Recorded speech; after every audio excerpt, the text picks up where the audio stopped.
พอลุงเดี๋ยวนี้นะอีหล่ารู้สึกว่าพอลุงเปลี่ยนไปพอลุงน่ะบ่คือเก่าบ่คือแต่กี้หะนะ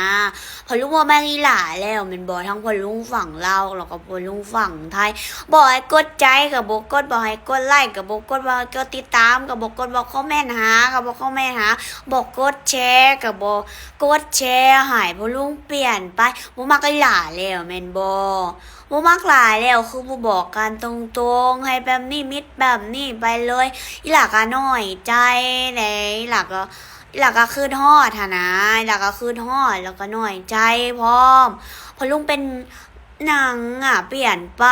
คือว่าเปลี่ยนเป็นจังซี่คือบ่กดใจกดไลค์กดแชร์กดติดตามให้หล่าแหน่นั่นล่ะก็น้อยใจได้พอลุงเปลี่ยนไปบ่ฮักก็บอกกันดีๆติบ่แม่นมิดไปจังซี่พอลุงนี่นะบ่ได้ล่ะน้อยใจเพราะว่าพอลุงบอกกดแชร์บ่กดติดตามให้บ่ฮักคือบ่บอกกันตรงๆล่ะจะได้เข้าใจบ่แม่นมิดไปจังซี่